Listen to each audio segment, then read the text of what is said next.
E aí pessoal, joinha, tudo bem? Daiane Cardoso de volta aqui no Manutenção e Reparos para você que quer aprender um pouco mais a cada dia sobre fazer manutenções, ganhar dinheiro e faturar com isso, ok? Vamos lá! A gente está aqui hoje com alguns materiais, algumas ferramentas manuais que você usa no seu dia a dia ou que você deverá usar caso você venha começar esse trabalho, certinho?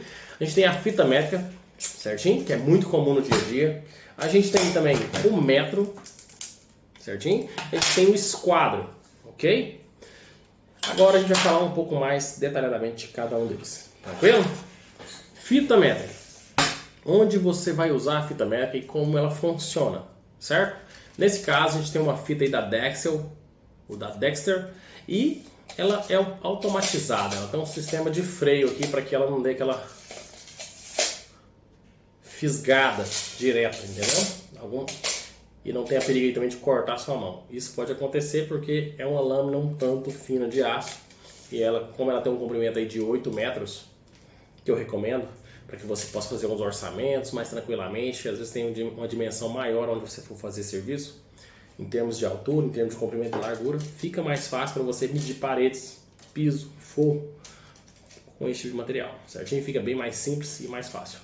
Detalhe, a fita métrica também possui aqui, ó, nessa extremidade dela na ponta, ela tem um pequeno jogo que é proposital. Por que ela tem esse jogo, Daiane? A ideia desse jogo é fazer com que a sua medida tenha uma pequena folga, certo? Não fica nem justa demais e nem comprida demais. Quando você pega pelo lado de cá, ela vai estender. Quando você pega pelo lado de cá, ela vai encolher um pouquinho, certinho? Então é isso aí. Essas fitas têm esse suporte aqui, ó, que você pode fixar no seu cinto ou até mesmo no bolso da calça que você trabalha, para que você possa trabalhar nas alturas e ter ela sempre por perto de você para facilitar o seu dia a dia lá com as suas medições, certinho? Ela funciona com as medidas em centímetros, tá bom? Nesse caso ela tem 8 metros, né? Mas essa aqui também ela tem polegadas, certinho? É claro que nem sempre a gente mede em polegada, mas caso você queira medir em polegadas, você vai conseguir também, tranquilo?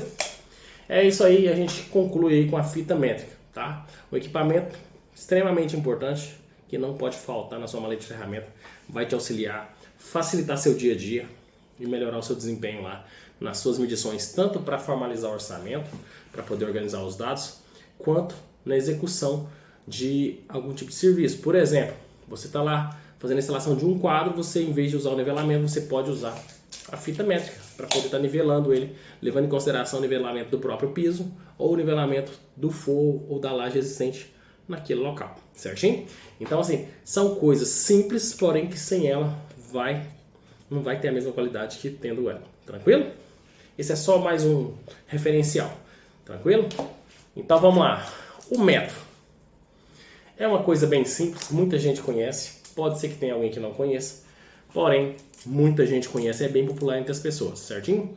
O metro a gente usa para medidas mais precisas e mais curtas. Por que isso? Porque ele é justo, você não vai conseguir uma certa flexibilidade com relação a ele. E isso vai melhorar muito as suas medidas em termos de milímetros, tá bom? Por exemplo, se você vai fazer um corte de um revestimento que tem vários pontos de água, para você achar o centro certinho de cada ponto, é importante que você use o metro.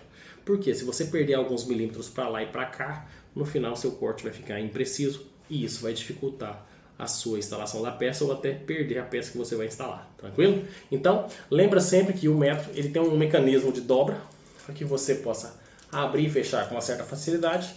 É importante que você tenha um certo jeito para evitar quebrar, certo? Mas é um material aí muito usado e se você for cuidadoso com as suas ferramentas, dura muito tempo e facilita. No caso, esse é feito de PVC rígido, tá? Ele não é feito nem de madeira. Tem alguns que são de madeira, os mais antigos são de madeira, mas esse é de PVC rígido e ele também tem as medidas de polegada e centímetro, o que vai facilitar aí caso você precise de usar nas duas dimensões. Tranquilo? Certinho? Põe na maleta também, faz a diferença, beleza? E em alguns casos ele pode te auxiliar em relação à trena ou até substituir para medidas mais curtas, tranquilo? Vamos lá, esquadro. Para que serve o esquadro? O esquadro, gente, é feito para montar portais, montar esquadria de armário, né? Se você quiser montar uma moldura de um quadro, você vai poder fazer isso também. Por quê? Porque ele tem um ângulo de 90 graus perfeito em relação a isso. E a essa parte interna também. E ainda tem um ângulo de 45 graus se você quiser encostar para fazer o fechamento de 90 graus por aqui por meio, certinho? Isso vai facilitar muito para ser uma medida prática e rápida, onde você pode fazer conferências também daquilo que já foi feito para poder fazer um reparo, ou no caso você vai fazer um orçamento, você precisa de medir se tudo está no esquadro ou não, para entender quanto vai ser o custo daquilo que você vai fazer, ou até qual que vai ser a decisão que você vai ter que tomar. Use ele para você entender como é que isso funciona, tá bom? Porque assim, toda construção devidamente regulamentada, é importante que ela esteja esquadrejada, certo? Mas infelizmente nem sempre isso acontece. Então é importante que você confira esse tipo de coisa. Por exemplo, tem alguns apartamentos que são entregues e que quando você vai analisar os cantos deles, tem muito problema de esquadrejamento. Então se você aí tem tá dentro do prazo ainda de reclamação, esse tipo de coisa, é importante fazer uma vistoria para poder mostrar isso para o seu cliente, tá bom? Explicar para ele que tem solução, que dá para resolver e que isso vai melhorar mais o acabamento lá do imóvel dele, tá bom? Para portas e janelas, do mesmo jeito. Todos os ângulos precisam ter um ângulo de 90 graus perfeito para poder facilitar tanto a instalação do vidro, da porta e também para dar um acabamento final. Caso isso não aconteça, vai ter problema de acabamento.